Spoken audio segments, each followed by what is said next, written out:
Hey guys, Mark Kenyon here, coming to you from the field. Got a quick update for you. This is going to be a Tony episode of the podcast, and I'm sure he's going to tell you that I'm at, like a Miley Cyrus concert or something, but it's not the case. I'm outside doing cool stuff, but I want to quickly give you an update on two things.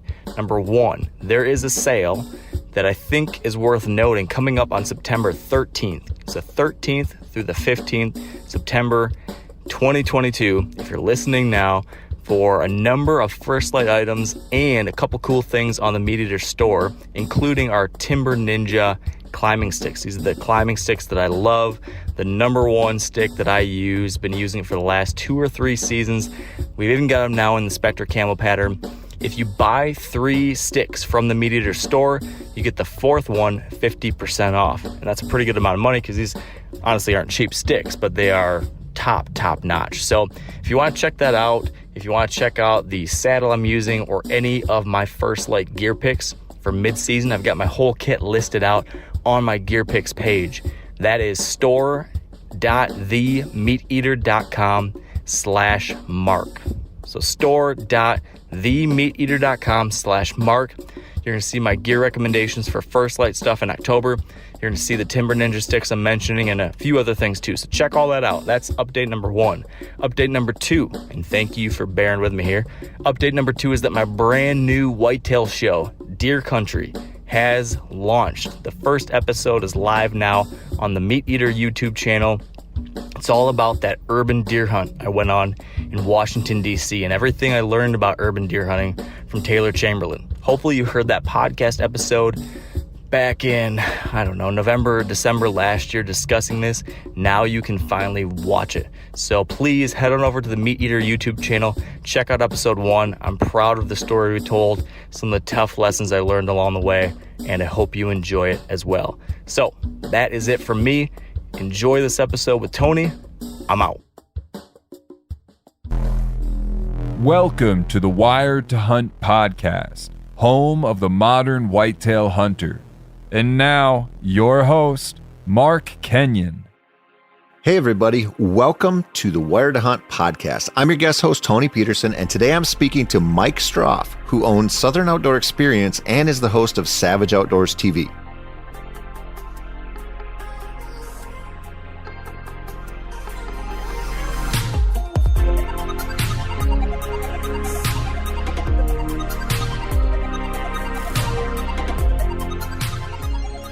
All right, folks, welcome to the Wired to Hunt podcast, which is brought to you by First Light.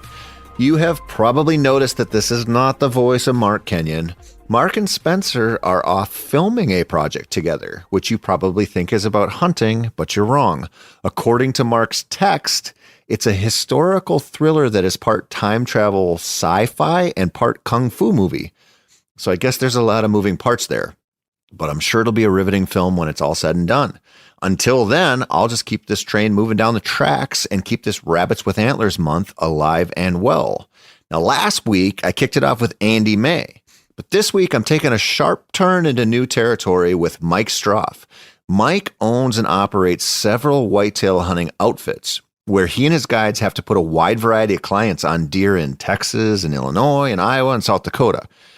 He discusses the challenges of having new hunters in each week and how he has to try to preserve deer movement while dealing with clients of various physical abilities, hunting patience, and just overall whitetail hunting experience. Even if you never, ever plan on going on an outfitted hunt, this episode has a lot to offer you because few people have the kind of experience that Stroff does with white-tailed deer in so many different places. I hope you enjoy it because I really had a lot of fun talking with him. Mike Stroff, thanks for coming on the podcast, buddy. Hey, thanks for having me. You look a little tired. Yeah, we're up here in Illinois hanging tree stands, checking stands, replacing straps, trimming, mowing food plots and trails, and this is our last trip up here to be able to get everything done before we start our fall craziness because I just don't have any more time in the schedule to get up here. So we're kind of here till we're done. Just for frame of reference, how many tree stands are you guys setting up there on that farm? We've got about 160, I guess, that we've got set. It's a big farm. It's the largest privately owned contiguous tract in the state of Illinois. So it's a big place. And, it's small woodlots, so you hunt the pinch points and all these little travel corridors. So you got to have multiple stands in a lot of them because of the way the wind, so you can hunt all the winds. If you got a deer that's in a certain area, you got to get in there with them. But we may not have the luxury, especially guiding or having guests or clients come where you can't wait until next week when the wind gets right. You got to be able to get in there. So we have there's a lot of duplication, I guess, but it's necessary. Yeah, and that's something we used to hear about a lot is, this was probably like in the 90s, early 2000s, where you'd hear about, if you have a really good spot, set up, 3 stands in there for different winds, so no matter what, you can hunt it. And that kind of went away with the mobile movement and, climbing stands and saddles and stuff. But you're in a unique position, and this is why I wanted to get you on. I've known you a long time. I hunted with you down in Texas. I hunted your place out in South Dakota. And I was thinking, who better to kind of dumb down big bucks than somebody who has the kind of operations that you run? Not only are you a passionate deer hunter yourself, but you have a lot of clients on your 3 different businesses and who are coming in, and they vary so wildly. And you have to just be like, okay, this week my challenge is, 2 12-year-olds with rifles and a 60-year-old with a bow and somebody who's killed 100 deer and somebody who's killed 2. And you've got to think through all this stuff. And so that farm you're talking about down in Illinois there, that is a kind of a unique situation you have, but you're saying that you're still putting up 160 tree stands just on that place to make sure that you guys have options. Yeah, it's for different options and for different skill sets, like you were talking about. Some locations I wouldn't even entertain with a certain client, not because they necessarily can't make the shot. That's not what I'm talking about. It's more like physically they may not be able to get in that lock on, or hey, they can't cross that creek because they can't get up the steep bank, or this guy's super fit, he can get in there, but like you said, or I've got a kid or whatever it may be, because we get all kinds of different clients. Here in Illinois, typically my hunters are pretty serious bow hunters. The guys that want to come to hunt this farm is pretty, it's a pretty prestigious place to hunt, and the guys that call about hunting here are typically pretty diehard bow hunters. So it's a little bit unique compared to what I'm doing in Texas, or even what we might be doing in Iowa or South Dakota at times. This hunter is a little bit more hardcore, I guess, on average. But we still get, but you get that guy that may come with his 3 buddies that are super hardcore, and he's not. And you got that 4th guy that's kind of the variable, or the 3rd guy in the group, whatever. He's kind of the odd man out. And you still got to be able to accommodate and try your best to get them in the best situation where they have a chance to kill a deer. And then we're real picky on what we shoot here. So that takes a whole nother element into it. You got to be able to hunt these areas based on what's in there. And we're running over 100 cameras on the place. I don't get a lot of cell service in the bottoms here, so I still have to use a lot of SD card cameras. And so I've got to have a lot of cameras out, and I don't like going in and when I'm in there working or taking somebody in and out hunting, I've got a reason to be there. I'll check them, but I'm not just roaming around beating the woods down checking cameras, necessarily either. So, but we're getting all those out right now too. So, my truck's full of cameras, pole saws, ratchet straps, tree stands. We're kind of tasking right now. Yeah, and you're just looking at that, and for reference, we're recording this in August, even though this is going to drop in September, but you're just like, we got to get this done. We got to get out of there and start collecting some of that data and just let everything kind of season and settle down a little bit. Yeah, I like to try to be done by the end of August. That's by September 1st is kind of my goal on the place that we have here in Illinois and our place in Iowa, is to be done and out of the woods and just let the deer do what they want to do. You start hunting 1st of October if you want to. We don't bring clients in then, but if you were to hunt early, I like to just let the deer have 45, 50 days of nobody really screwing with them other than me checking a camera here and there. And I don't live here either, so I'm doing it absentee. So just with my schedule with our TV shows, other outfitting locations, and everything we've got to get ready, this is kind of my last hoorah up here, so I got to get it done. Yeah, and when you give that example of, that Illinois situation is kind of cool because you have people who are, you're not going to have somebody who doesn't know what they're doing probably show up there or inquire about it, but you still might deal with that. How do you assess that? Because I know I've been there, down at your Texas place when like 8 or 10 people show up, and you can see the guides kind of watching everybody shoot. And you can sort of see this feeling out process that they're really, they're tactful about, but they're looking at that going, okay, you can kind of see them making up their mind about people at the onset. And then every every morning, every evening when you get picked up, there's like an assessment of like, what did you see? What happened? Did you shoot? And it's like a kind of a moving target all the time, and it changes by the week. It's got to be a huge challenge. Oh yeah, for sure. Well, when guys get into camp here, what we like to do is put everybody, not to put them on the spot, but one, to check bows and make sure everybody's good, and also to see who can do what. Make sure everybody's gear set up right. Because like I say, you might have a group of 3 or 4 guys, and one guy's just kind of tagging along because he wants to hang out with buddies, and the other guys are hardcore, or somebody has something wrong with their setup. So we make everybody shoot. We all got to go down. We got a little 3D range in the backyard here. We kind of walk through and watch everybody sling 8 or 10 arrows. Make sure everything's dialed in. And also, and while you're doing that, we're talking. And hey, do you hunt a lot? Where do you hunt? Where are you from? And you just kind of feel the guys out. And I've also done that in our booking process, trying to screen guys a little bit, not to turn people away, but to understand their abilities and what they're looking to try to accomplish when they come too.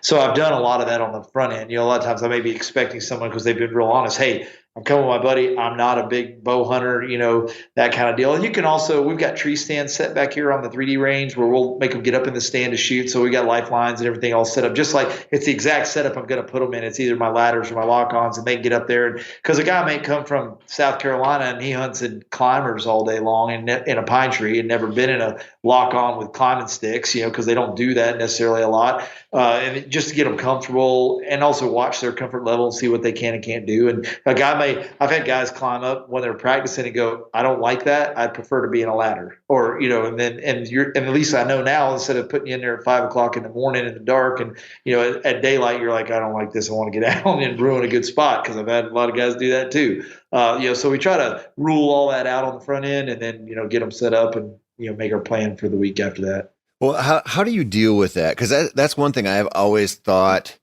is so hard about being an outfitter, a guide, or running an operation like you do, where, you tell people like, listen, we'll drop you off. You're going in here. Don't get out till we come back. And people always get out, or people, like they shoot and they want to get down and look for their arrow or look for their deer. And you're just dealing with people who maybe aren't following the rules very well. Like, what do you do about it?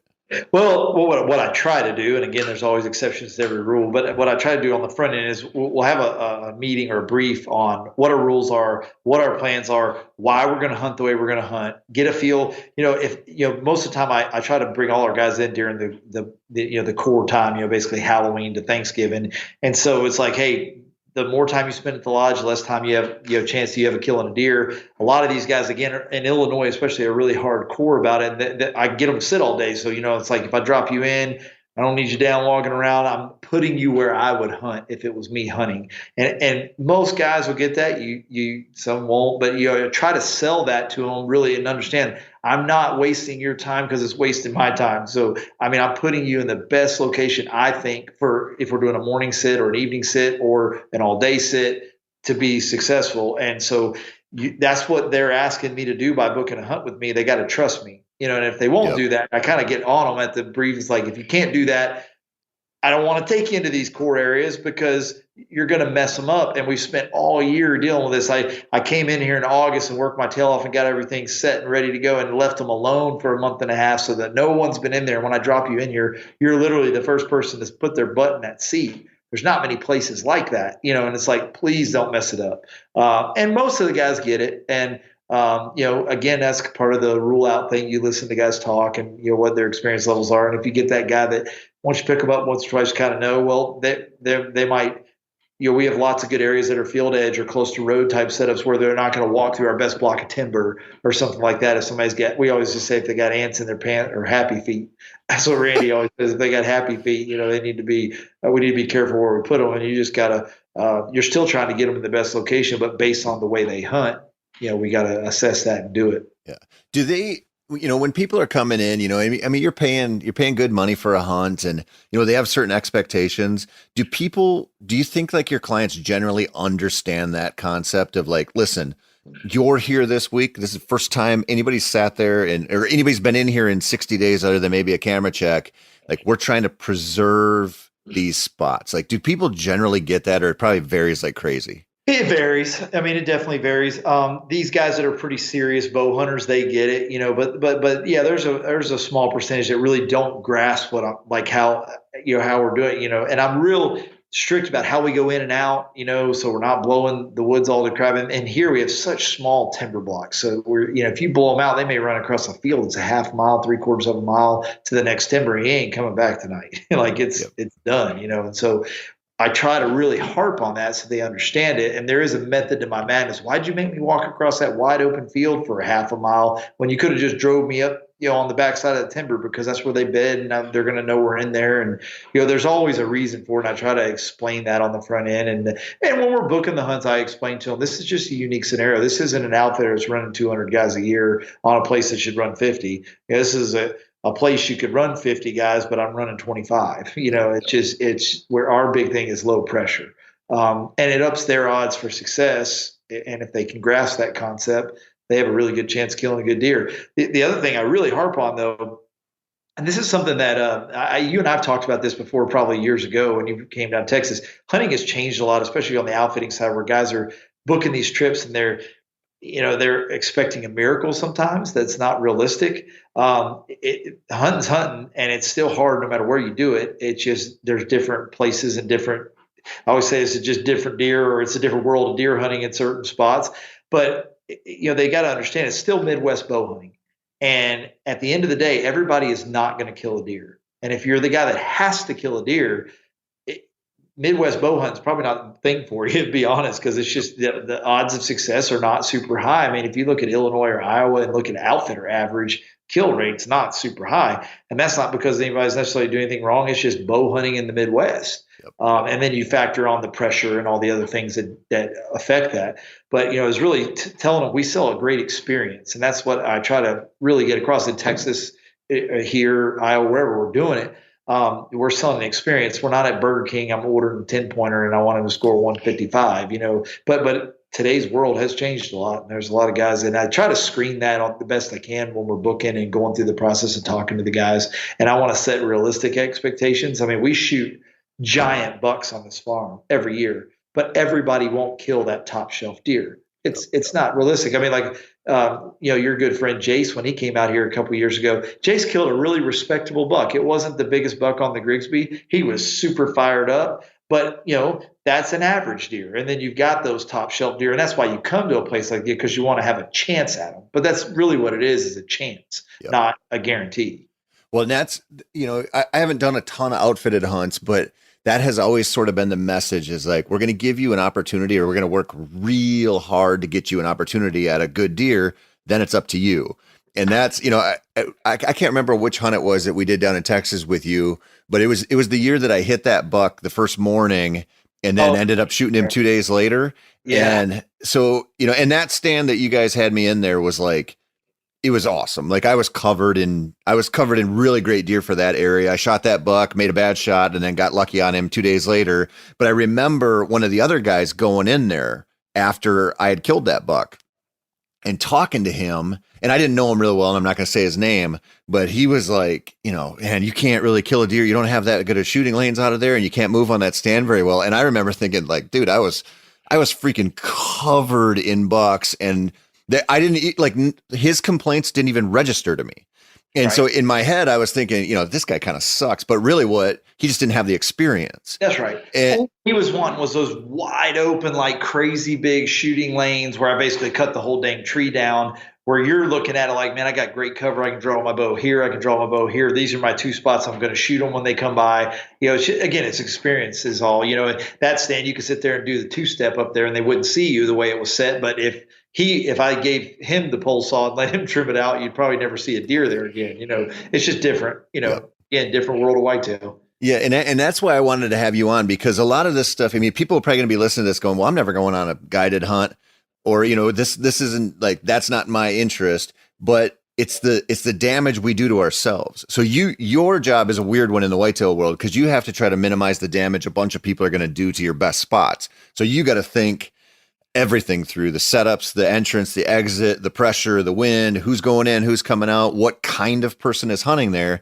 And we don't think about that a lot of times. If you've got your grandma's farm you've always been hunting, you don't think about necessarily maybe the pressure you're putting on, or, the way you're walking in, or the way you're thinking about stuff. Like your example right there, you think about, you've got, that's a Texas hunt. So you have a feeder there and you're in a live oak, and it's a very typical setup, but it like set up in a way where you weren't going to get busted. I remember having bucks bed below me, and I remember having 360 degrees of deer, especially the first morning when I shot that buck.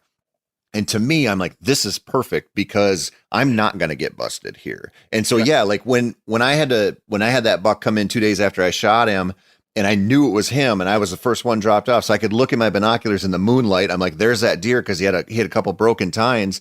It took like 2 hours for it to get light and for that deer to get into a shooting lane. And I'm watching him the whole freaking time, just waiting for that redemption shot. But like you said, if that tree is just trimmed differently, that whole thing might not happen. Or, the 6 bucks you see the first morning, there might be 2, and they might skirt you. And I think we don't think about that stuff quite as much as we should. And you have to for your job. Oh yeah, and again, like you said, that you brought up a good point. A lot of guys don't realize what they're doing that might damage a spot or educate deer in a spot. And so I kind of have to evaluate that with the hunter, and then how the setups are. And what we've done in the last few years, we've been converting some of our more go-to food plot areas, where we might have a really, nice clover or turnip patch at a spot that we just know is a kills tree. I've been putting some tower blinds in there to eliminate the movement and the scent, and that fidgety guy that if I could put him in the tree and it just doesn't matter what, he just can't sit still enough and doesn't even realize the deer know he's there. If I put him in that closed in box blind or tower blind setup, I can eliminate a lot of that. And so I've been doing some of that. Every year I add 3 or 4 to the farm, and I've been just accumulating some. So when I get that guy who's he might be the guy that's out here at 100 yards just dinging in the yard, and you're like, damn, he can shoot, but he can't sit still, and you got to get him in a situation, where they can handle that. So I've even been doing some of that to eliminate some of those factors. There's people from all walks of life that come do it. So, you just got to kind of have a scenario for everybody, or attempt to anyway. So do you, when you talk about that, when you take a tower blind, you throw up that redneck or whatever you're throwing up versus a hang on or a ladder stand, do you see, just like a lessened impact from people? Cause I've seen, I know people who have them and they still burn out their spots. Probably because they only have like one food plot, and that's where they hunt every single time. But you being able to control who's going in and when, you see that's like there's a lessened impact with those. Yeah, I do, especially on the deer, especially the food plots where it fills up with deer. So, it doesn't matter how good or how still or how perfect the wind is. You get 50, 60 deer come in a food plot in an evening, somebody's going to get you at some point, because they're going to walk on the wrong side of the tree and smell you or see you or whatever. Or you're looking at these deer and one over here to the right just happened to glance up when you turned your head and you got busted. It's just hard. I have noticed that there's a lot less of that education going on, hunting out of those. And I try to put them where I can drive to them. So if I'm dropping a client, literally, because it's a farm, there's tractors and trucks all the time buzzing around here. So if I can drive right up, play like, just act like the farmer and get the heck out of there and literally drop them off at the ladder, and they get in it. By the time the truck leaves, the door's shut and they're in there sealed up. It has made a pretty big difference especially with certain hunters. Yeah. I could see that helping. How do you manage, so you mentioned just on that property, which is enormous, you're going to do like 160 setups. You got the Iowa stuff, you got your Texas stuff. Is it partially just a matter of having as much land as possible to make sure that you can just keep spreading people out and preserving spots and resting spots? I'm big on trying to hunt as fresh. If you come on the 4th or 5th hunt of the season, you don't want to hunt behind 5 guys, or unless the spot's red hot, we want to be able to have fresh area to put them in. So, having more ground is good so that I can rotate in and out. But again, we just got to be smart about how we hunt, when we hunt. If something just goes all to hell and then just get blown out bad, we try to let it be and calm down. Don't just keep pounding on it. Because these places are big, we do have the luxury of doing that. A lot of locations or places you may be hunting, you don't have that. I mean, I have small places too, that just, don't have the luxury, but here we do. And so we definitely, and again, the number of hunters we take is critical, because if I take too many guys at some point I got to go everywhere, and if I always can, there's certain areas. One week I may just say we're not even hunting that part of the farm for this week, and next week that'll be our starting point for the next group. And that way I just know it's fresh, and that's where I'll be running cameras while these guys are hunting, because I've got the data from the week before where they're hunting, and just kind of stay ahead of it. Yeah. I know people are really sensitive to that when they, when they show up in camp, they want to be someplace fresh, or, when it's day 3, they don't want to get put somewhere where somebody else has been, but there's so much that goes into those decisions. I kind of look at it like, I hunt a lot of public land, right? And, some states, they have like fields on public land they lease out. It looks very much like private land, but it's open to public. It has everything there. But on those properties, if you have a soybean field on public land somewhere, it's going to get sat. Like, people are going to be on there. And I always think about that. It's like, you walk in, you're going to be able to point out, okay, there's going to be a stand in that corner. There's going to be a stand on this little 2-track connecting them. Like, you can just call your shots. And if you think about it that way, you probably are like the 5th person to sit there if you go sit there. Yep. And it's not that much different from an outfitted hunt where you're like, this probably isn't going to work for me, especially on a big buck.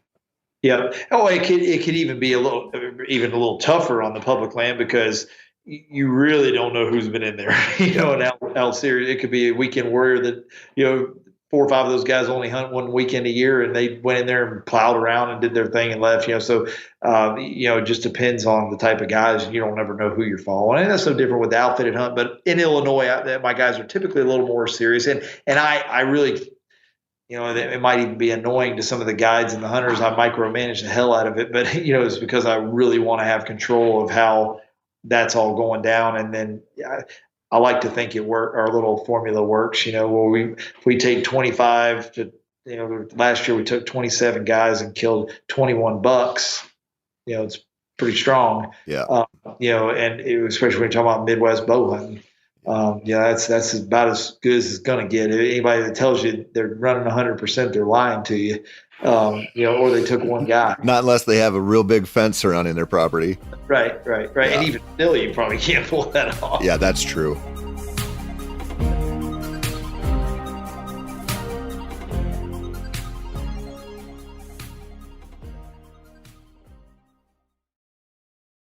When you think about like your Texas operation, people go to Texas and they're like, I'm going to have an easy hunt. I'm going to hunt a feeder, simple stuff. But even then, you can see how people can just burn a spot. And so even it might be a feeder on a water tank. And so you have 2 like humongous draws there, right? You got the corn morning, evening, and then you've got water. And you can still see people, just the wrong person, burn out a spot like that. And so when you talk about, public land, like we always think like, that's harder than this. But in reality, cumulative pressure is just cumulative pressure. Like, we look at the bucks like they're so tough to kill, and it's like, man, not until we make them that way. And that's how you do it. A whitetail deer, I've had guys come down to Texas tell me a deer, man, your deer are dumb. This is crazy how dumb these deer are. It's the same deer you hunt at home. He just has no pressure, or it's been, even in Illinois, I'll have guys go, man, this farm, these deer hardly, we're sitting in this stand and I didn't necessarily have great cover. Nothing looked up at me.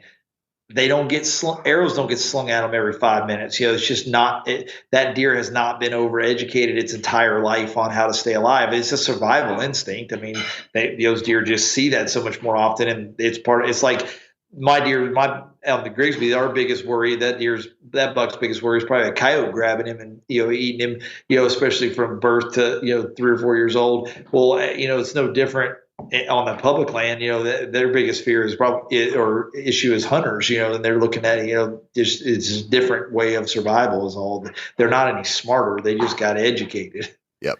Well, that's a message we're trying to get across with this, because we just do not look at ourselves like predators. Like, we don't.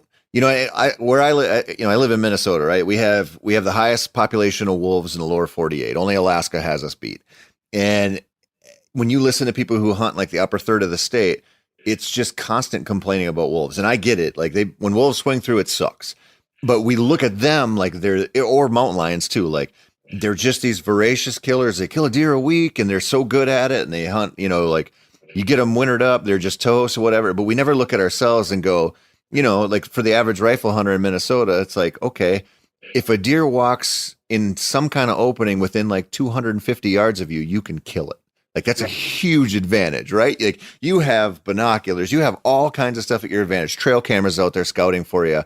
And when you walk into the woods, they are terrified of you.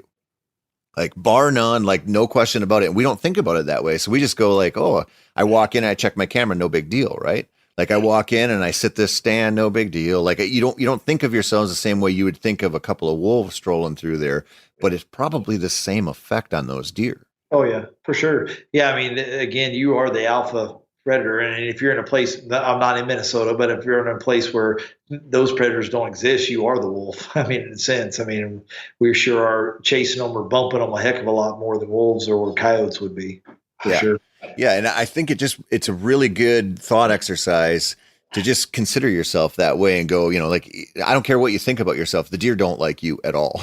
They don't want you in there. They don't like you. They don't like smelling that you were in there. They sure as hell don't like seeing you in a tree. They don't like it when you try to kill them. Like when you start thinking about it that way, it sort of just kind of like centralizes this thought around like, outfitted hunts, DIY public land. It doesn't really matter when you start factoring in X amount of people in a certain spot messing with the deer. Then you've got to think differently than other people.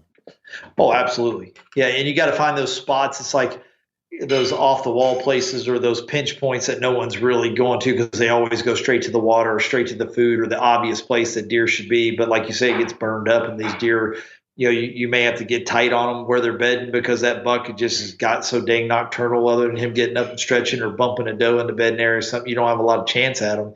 And you got to hunt different when the deer are getting educated like that. But at the same time, you're also applying that pressure we're talking about when you do hunt that way and get that aggressive. So, there's a lot that goes into it. And I'm probably the worst guy about it. I'll sit down in the kitchen when all our hunters go to bed and I make the plan for the next day. And I have a little notepad I do it on it. And I'll have written out every stand for the win that morning on the farm that works. So I might have 40 stands listed and I'll be putting guys in them. And then I go back and mark it out. I don't want to do that because that guy won't like that. Or, I sit there and I change my mind 15 times, and then when we kill them, like, oh, it worked perfect. It's like, no, I just got lucky because I swapped spots 8 times, but all the stands on the list are the right kind of setups, and it's just, again, we're lucky because we have so many options, but, man, there's so much that goes into it and there's so many different ways you can approach it and none of them are wrong unless you're just, doing it all wrong, but if I've got the right list of stands with the right wins and approaches and all, it's just a matter of it all coming together and it doesn't work every day, and that's the thing guys got to realize. Well, and this is something, in your world, the properties you're dealing with, they're big. So it's a scale thing. So most people listening to this, they're dealing with smaller properties, obviously, and fewer setups, but fewer hunters too. And so when somebody's thinking about this, like I just dropped a foundations episode on this. It's like giving yourself options is so important. Like sure. if you've got, I remember, growing up hunting the same farm in southeastern Minnesota with my dad, where we'd go out and hang, 5 stands, 6 stands in the summer. That was your spots. September, October, November, December, rut, hot, lull, whatever. It didn't matter. It was like, okay, we're going to just pick from one of these 6 spots. And it's like, you can't get away with that. Like you just know, like eventually every one of those places is going to be burned. And then you start crossing your fingers for the rut to rescue your ass. And sometimes it does and sometimes it doesn't. But when you're talking about that, like, you've got 8 hunters in camp and you go, okay, tomorrow's a northwest wind and we have 40 spots. You can take that right down to, okay, you're 1 hunter and tomorrow you have, that northwest wind. How many spots do you have to go to?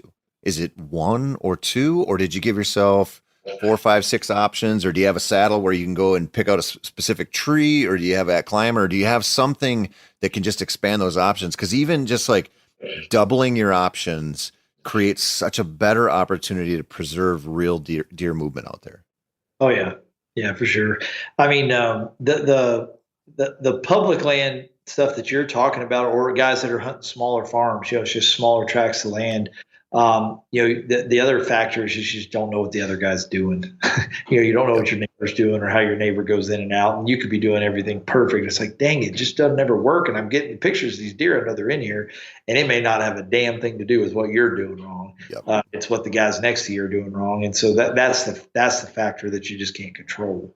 Yeah, and I mean, you just look at that and go, okay, I know probably where some people are going to access this property. I know where some people are probably going to go sit. I'm just going to do something different. It's the same kind of concept that you're doing. You're just controlling mostly who's going in and who's going out. You know, when you don't have that control, that's a wild card, but you can make some educated guesses and go, I just don't want to be like other people. And that's one of the things I wanted to ask you about, because I know, you know, like my strategy for whitetail hunting is find a spot where deer like to walk and go there and shoot them. I'm not a big caller scent guy. I'm not I'll use a little bit of that stuff in the right situation, but mostly I like to just figure out where deer like to be.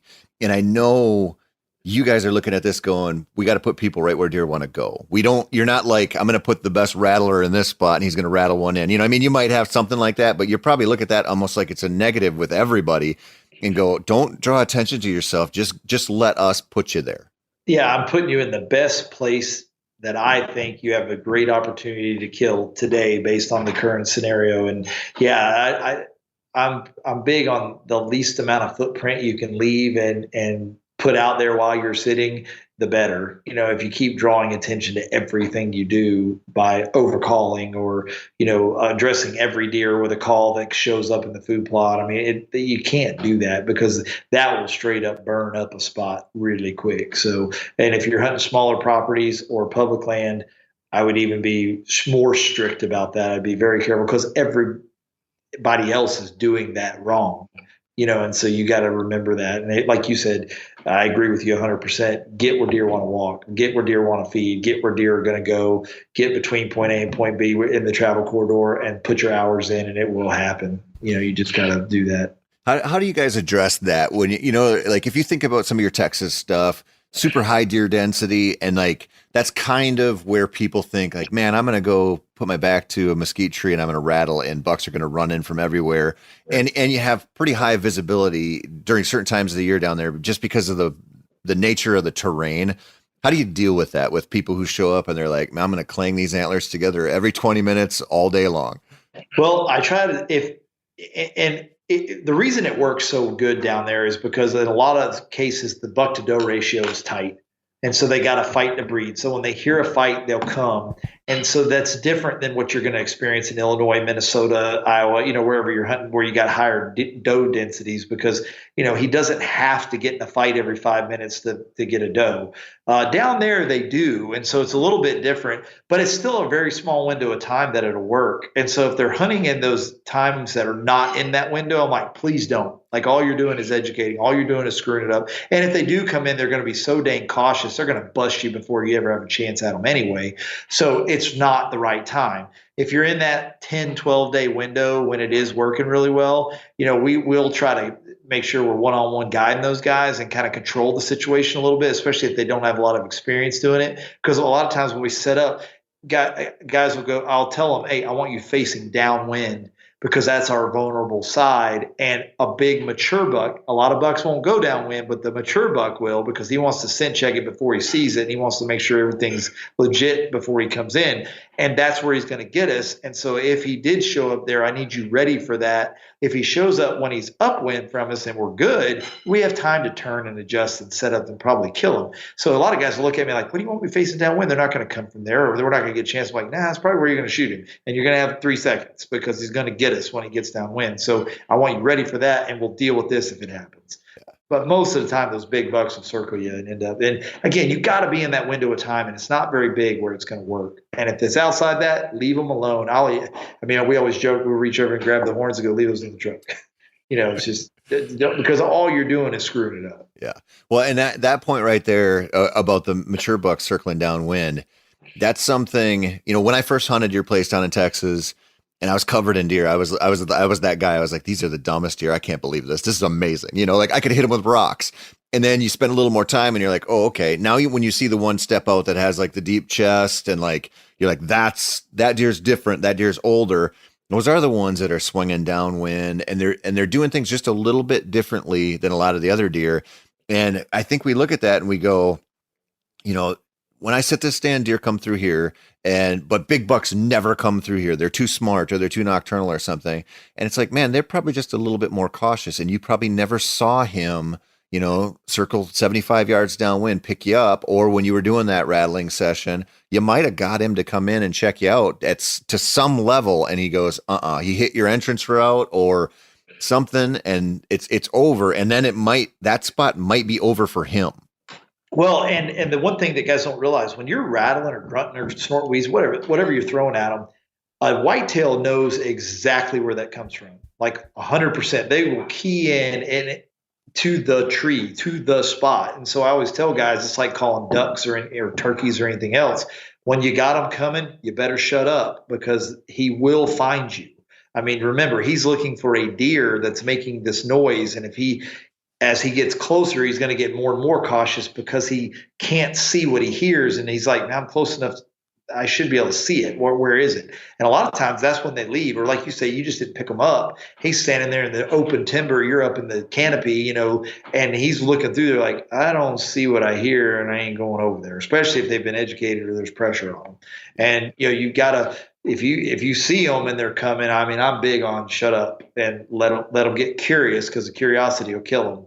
Not if you just keep banging the horns together or continue to grunt at them, and they're going to key in on it. And they know, because when they come charging in Texas, when they are running you over and you're in that little window of time when it works, they come to the mesquite bush I'm sitting at. I mean, a lot of times they really do come within yards of us, because he knows exactly where the sound is. He literally came to it.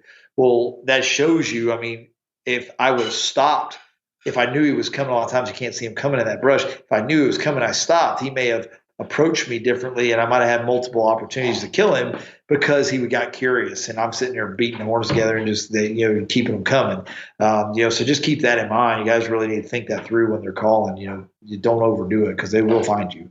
Well, yeah, and it's such a situation by situation thing, right? Where I think that you could make $1 billion if you made a grunt tube that wouldn't work if you were panicked. If it could somehow test your adrenaline level or something and just be like, nope, this dude's too jacked up, I'm not going to do it, because we hit that panic button a lot where that buck isn't going to come in for some reason. And or he turns because he heard the grunt. He just pins his ears back. He's coming like, it worked, but you just start like, no, dude, stop. The first one was all you had to do. Well, yeah. And you see people, you can, the safest call probably in that situation is grunt call, because you can keep it pretty subtle and you can kind of direct it a little bit. But when you see somebody rattle that way, you're just like, it's just over. And most of the time when you're grunting at them that way, it's over too, or snort wheezing or whatever. And, it's a matter of, I remember I did an outfitted hunt years ago in Illinois. And I remember talking to one of the guides there, and he was just saying, I've got a deer that's so killable. He's a good buck in this spot. And I wasn't hunting it. I was hunting a different spot, but he was telling me about it. And he's like, if I can just get everybody to leave him alone and hunt this the way I want to, somebody's going to kill him. But he's like, if they go in and they make a lot of contact with this buck, because I don't remember exactly what he was doing, but he was using this woodlot heavy. But it wasn't like he was always walking right by the stand, but that was his area. And he's like, it's just a matter of time. If we do our job right and don't let him know, then this deer's gonna die. Somebody's gonna get a great shot at him. But if one of these guys goes in and shows him what we're up to, it's freaking over. Right. Yeah, that is very, very true. And guys just gotta, again, that is no different than the walking in and out wrong or the wind being wrong. It's that additional pressure we're applying, and the deer just get more and more cautious. So I was thinking about something. I know if you're talking Illinois, that property there, or Iowa, you've got, bow season going on and then gun season comes in. But I know down in Texas, there's concurrent season. So you could be bow hunting while there's guys rifle hunting out there. And, you could have people who are sitting in blinds and tree stands on water or feeder or whatever. But you could have somebody else who's like, I'm going to walk around with Uncle Randy and I'm going to carry my rifle and we're going to shoot stuff. How do you manage, two vastly different styles of hunting, two totally different weapons on the same ground? Well, there's certain areas that you're just going to do a lot of damage walking or spotting and stalking, and we won't even entertain doing that in those areas. And that, or if we have a stand or a feeder or a blind, whatever, that's really hot, or there's a shooter buck that's been, frequenting a spot, we're not going to go in there and do crazy stuff. A lot of times if the guy wants to go do that, we'll go to the oddball area.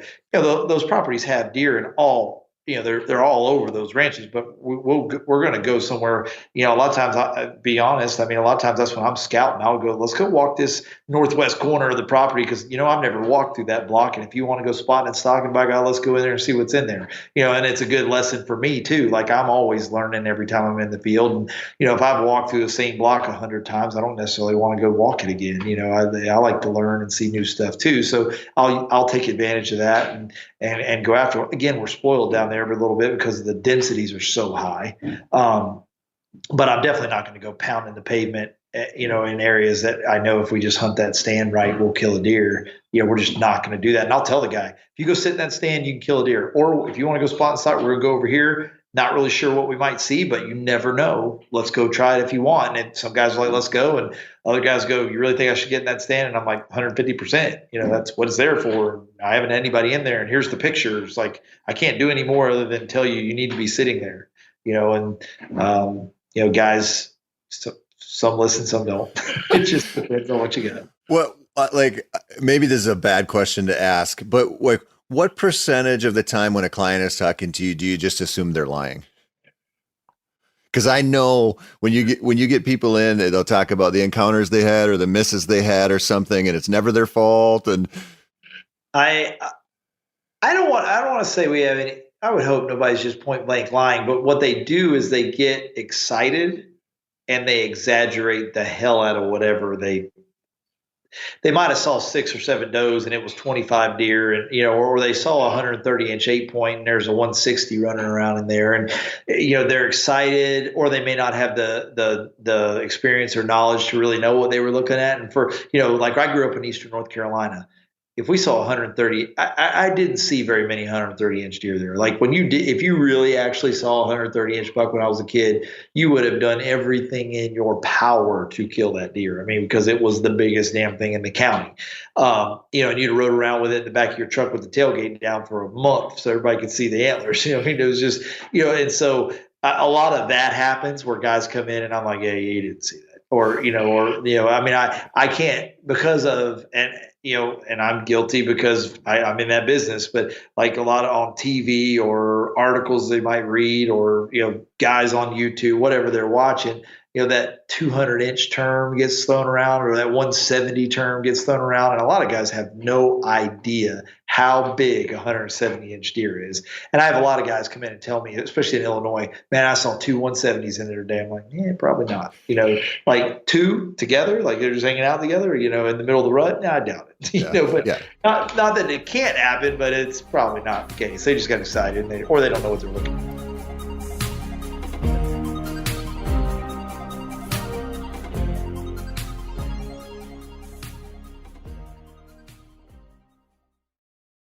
When I first hunted with you down there in Texas, my exposure to Texas had always been, outdoor channel stuff. And, so those super wide, dark antlered bucks down there. And then, I get down there and I see a lot of really nice deer, and I'm with a bunch of guys of varying levels of experience, and people are talking about how big these deer are. And then you start killing them and you're like, they're nice deer, but they're not 107. I mean, like you said, where you were in the hill country. Yeah. Those deer have really small bodies, like really small. So they ground shrink. And, you're used to looking at Minnesota deer and you just see a deer out there at 100 yards walk by, but man, that's a really big buck. But when you walk up and he only weighs 120 pounds live weight, yep. That's a different deer. I mean, there are subspecies of the deer that you're used to looking at. And so again, I have a lot of guys go, they'll come down and go, man, I just can't judge these Texas deer. You got to have to sit somebody with me because I just can't. I can't tell how big they are, and you got to put it all in you reference the size of things. So I always try to tell guys how long their ears are, the distance from the eye to the corner of their nose. And then you can kind of judge the rack a little bit because you can get a reference. Okay, that's 6 inches. You can kind of roll it up the beam and look at the tines, but if you're used to looking at Illinois or Saskatchewan bucks or something, and you can sit there and go, well, gosh, in reference to the head of that deer's 170, and it's like, yeah, he's about 140, because there's just no deer there. Well, do you think that people, though, I mean, kind of where I'm going with this is like, I kind of like have a firm belief, like 125, 130-inch buck is a really good deer anywhere. Like when you see, I know that you get into the heart of Illinois where you're at, like that's not That's not the deer that a lot of people are looking for. You draw that Iowa tag, and yet most people, when they get it in a tree stand and a 130 incher comes down the trail, like they're scrambling for their release, right? Like, say that the arrows are flying. Yeah, and one of the things that, and I've bitched about this a lot, but it drives me nuts is we talk about, like, I'll hear people say, "Oh, I had a little 125 incher come in." I'm like, I've never seen a little 125 incher. Well, and the other thing is, I mean, look at the standard for, Pope and Young buck. That's what it is. I mean, that's a heck of a nice deer. Yep. And a lot of times, like our South Dakota hunts, we used to do a lot. I would tell guys, if you want an opportunity there is a truckload of Pope and Young deer there. You're that 125 to 140 type deer. And that's a heck of a deer anywhere. And there's just a super high quantity of those deer there. It's a great place to go bow hunt if you're looking for that, And yeah, I mean, guys will talk again. The numbers get thrown around, these stupid scores, and they really just don't know what they're talking about, or they're real lucky and get to hunt a place that does have deer like that. But 130 inch buck's a nice buck. I've shot tons of them, and I'm going to keep shooting. I mean, that's just a nice deer. Or where you hunted in Texas, 130 inch buck in that hill country area is a big buck. Yep. Man, that's a really big buck because you don't get any mass. Might get long tines, but you walk up and you're like, man, I've never shot a buck with horns that spindly, but they won't score it. And really, at the end of the day, I've gotten where, and I try to kind of school our clients on this. I don't really care what they score. When I was younger, I wanted to kill the biggest deer ever. But, really what I really want to beat that 5.5-year-old. If I beat that really mature buck, I really could give two cares about what he scores. It's just, man, you see that tank? I mean, I just killed the biggest buck in that block, I killed that 8-year-old buck over there. That's super cool. My son killed his first Illinois deer last year with me here, and it was an 8-point. It was a 130 inch 8-point, awesome deer. He was, about to lose his mind. But it was a 6.5-year-old just monster deer, and when he walked out, you just couldn't believe how big the deer was. And I was like, bud, you beat the smartest deer in that block. I mean, that's the deer with all the education. That's the deer that's seen all the guys in the trees. That's the deer that we couldn't kill all season, and you got him. I like to win that battle. I don't really care what they score. I just like killing whitetails. Yep. Do you see that changing? Because I feel like that's changed a little bit where people. It wasn't that long ago where there was like a real score obsession. Like I want to get my 150. I want to get my 160, whatever. And now I feel like it switched a little bit more to that emphasis on mature bucks, or not. Yeah, I think a lot of land managers have, guys that are managing even small farms, big farms, whatever, landowners have switched gears a little bit. And so the hunter has switched based on the guy they're leasing from is saying, hey, this is what I want done. Or the buddy that lets you come hunt his farm is like, hey, we're not shooting them unless they get a little older. But there's still guys wanting to, they're still talking score. And again, I'll blame a lot of that on TV because, that's, we did that for years, and I won't name, like you wouldn't name anybody earlier, but I won't name shows, but that's all they talk about. Like, why don't we just have a great whitetail hunt? Man, I just had a blast sitting here with my son. This buck came out, committed suicide. It never happens like that. We've been trying all season, and it just all came together. Best time ever. I could give two shits what that thing scores. I don't care. Yep. Because that again, I saw the experience. That was the best experience you could have drawn up that day. You just don't get any better. And I would like, I hope you're right that people are kind of coming back around to that, because that's hunting. That's what hunting's supposed to be, and so, yeah, we all want to manage and grow big deer and shoot big deer. But I mean, at the end of the day, I like eating backstraps and, talking about how that all came together. Yeah. Well, and that's gotta be something that's challenging with being an outfitter like that is, you look at this and people so often either want to book an outfitted hunt because they haven't killed X buck or Y buck, or, they want to draw that Kansas tag because of the same reason. And there's that trophy focus. But really, like, I've had a lot of people ask me about Texas hunting because it's so different than most of my hunting. And, people are obsessed with the pigs and the opportunity and stuff too. But really, I'm like, man, it's a weird hunt for me, but it was so fun because of the deer behavior you'd see. And it wasn't like you were going to freaking blank. Like, I mean, the first morning I ever hunted down there when I shot that one buck that I ended up shooting later, I just remember thinking, I've seen more fights. I've heard more snort wheezes. I've seen more just like mature buck activity and behavior in 3 hours than I could rack up in my style of hunting in 10 seasons. I mean, it was like, maybe that's an exaggeration, maybe 2 seasons, but still it was like, holy cow, this is a really fun hunt. Like it's an experience, and it's not just a means to a dead, whatever incher. Yeah, well, I always tell my buddies that I grew up with back in North Carolina, it's a different world of whitetail hunting. And when you come out and hunt that South Texas stuff, especially during the rut when it's just on, that you'll probably see and experience more buck and rut activity than you will in 3 or 4 seasons. And you'll see more bucks than you will in 3 or 4 seasons in a 3 or 4 day hunt. And again, it's a different world of whitetail hunting. It's a different world of pressure. But if you really want to understand deer and understand their mannerisms and really what deer do naturally, you get to see all that. It is cool to be able to experience it. And again, if a guy can come with an open mind on a hunt and understand that he's coming for that experience, that's the client I want to take versus the guy that's like, nope, I came here to shoot a 157 or bigger because my biggest one's 157 and I have to do that. And you got the pressure of trying to pull something out of your hat and you can't do it. Yep. Or they've set themselves up for failure before they came. And again, that goes back to the screening part of what I like to do, when we're talking and booking the hunts, and try to, just be real frank with guys like that, or even in a way eliminate dealing with guys like that, just because I don't want to let anybody down. We always try our best. Well, and that's a good example there because, people have lots of different reasons for doing this stuff. But when you kind of narrow it down to that one thing, like, okay, 156 is my biggest, I want that 157, or it's not worth it. You start to just like change the whole reason to be out there. And I've been preaching this a long time. Like, it's the same reason, like I like to travel to new states and hunt public land. Like, the experience teaches me something all the time. And I just enjoy that part of it. Like, it's not, when you get to a certain point in your career, a lot of times you're just kind of like you said, I don't really care about score anymore. Like, I don't go into the season going, it has to be this buck or nothing.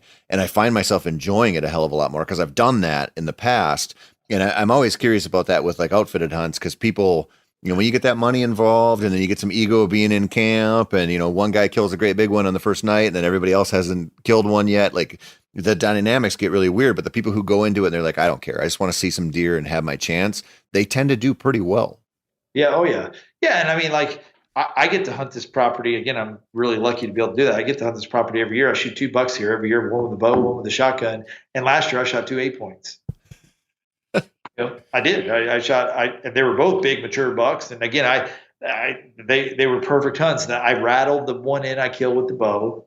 It just was too perfect of the experience of what was happening. I got caught up in the moment and I shot him. He's dead, and then my shotgun deer was a deer I'd been seeing for 3 years. And it was a buck we wanted to get out of there. And he walked out 5 minutes after daylight the first morning and I shot him, and again, it goes back to, I said it earlier, I like to eat back straps too. And, I was having a damn good time and I was tickled to death, and I've shot some really big bucks here and could continue to do that. And, I took a guy, the spot I killed my shotgun buck, I popped up a blind in a cornfield that had been cut.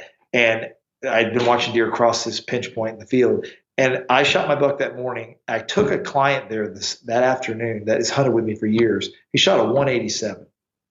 Whoa. So if I'd have stayed there all day, that's what I'd have killed, but it was awesome. And I sat there, I actually filmed him killing it. It was, I had no idea that deer was going to show up there. So you really don't know what's going to happen, but I mean, just an absolute stud. So I shot a 135 and he go 187 but we were both just as happy with what happened. It was just an awesome experience. It's a good place to be in when you don't really care about that stuff that much. Yeah. Yeah. Like, and quite frankly, you can't bitch about going out and killing a 135 incher. That's right. You can't, and you shouldn't, but a lot of guys would, and that's, like you said, hopefully we got a little evolution going back to, let's just go out and have a good dang hunt and, enjoy everybody in camp and have a good time. Okay. So you wouldn't throw your clients under the bus when I asked you about them lying to you, but I got to ask you this. How do you feel when a client comes back and they say, oh, the big one came in and I shot, everything felt really good, but I didn't see him go down. Then what happens in your head? We're going to wait and give him some time. But it's frustrating. I'm not going to lie. I mean, me and Randy have had multiple conversations over the years where we come in and go, man, everything worked perfect. And this guy just screwed it up, and it's not that we're like picking on them. It's frustrating because it actually worked. All the stuff we had done came together, and it's like, damn it, man. And I've done it. I mean, I've missed them or wounded one or screwed it up or, but it's still, you're just like, oh, come on, dude. It's like, yeah, I mean, we've definitely never to a client, but we've definitely in private or downstairs, when the guys are all gathering around. It's like, this guy's missed 3 times, man. It's just getting ridiculous. I mean, and they know who they are if they're listening to this because they're like, I hunted with him last year, missed 3 times. Well, then I was talking about you with Randy, I'm sure.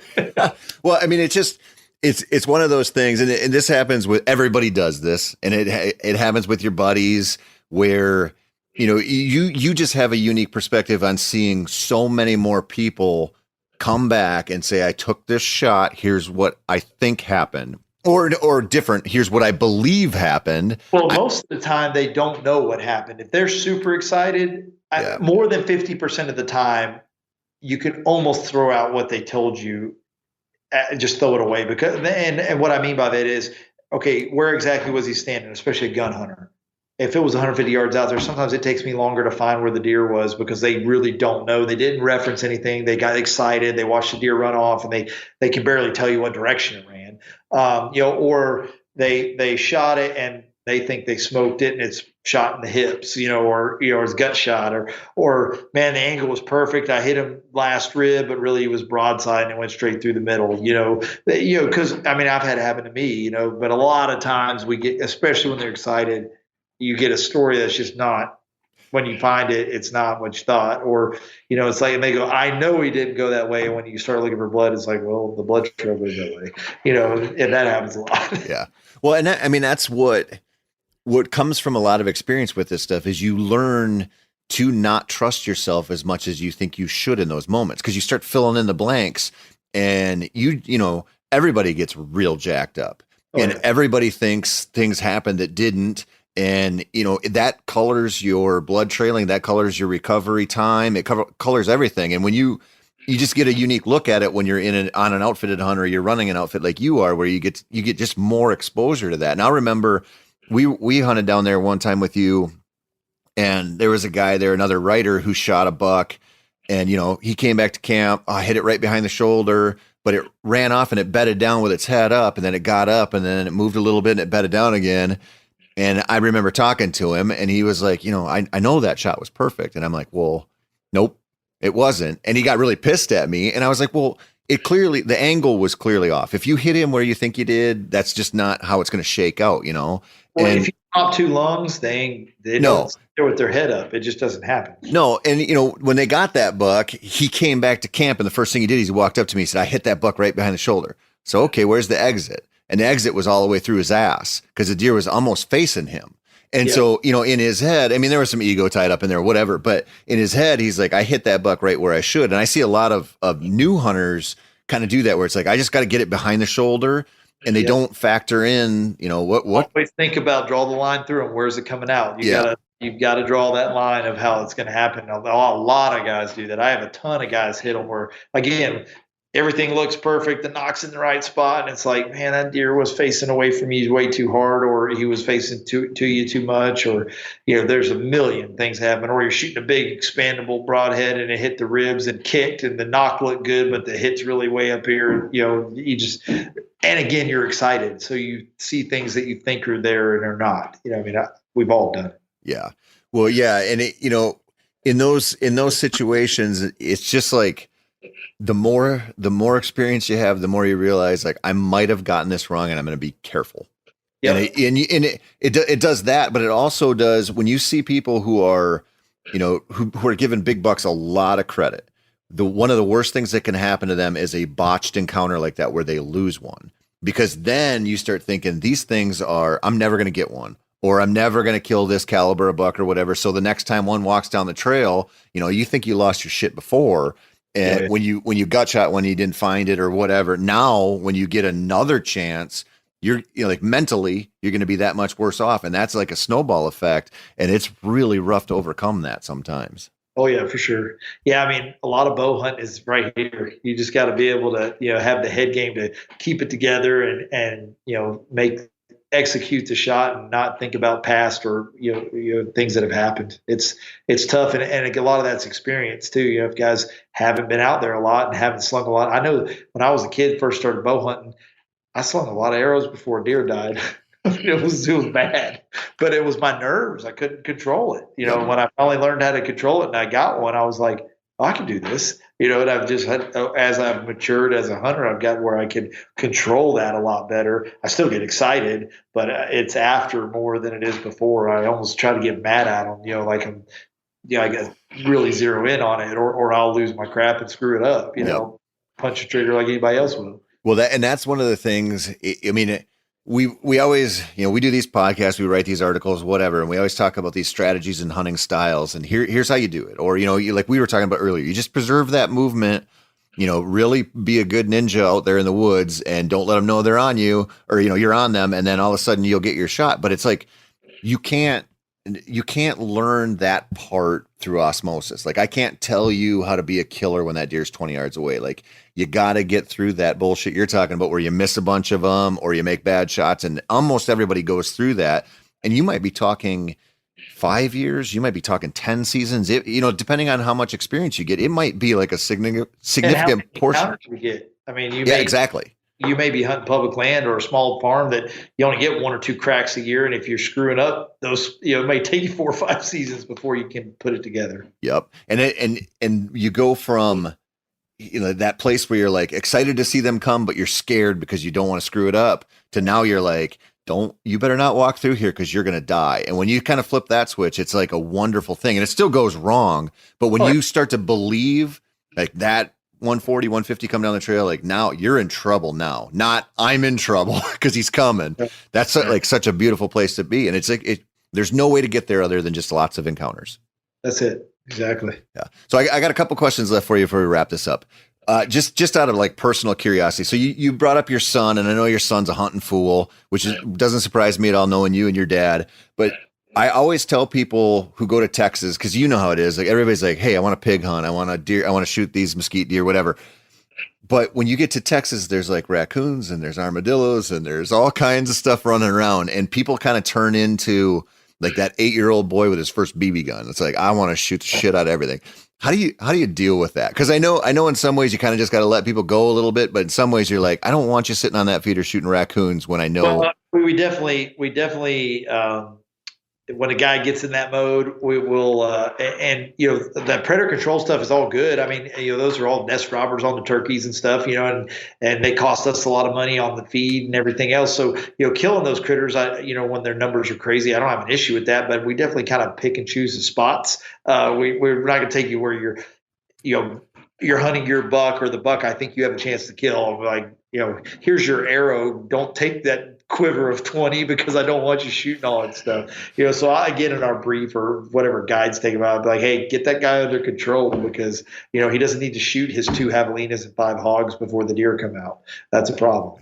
Do you think that Jace is going to know we're talking about him here? Probably.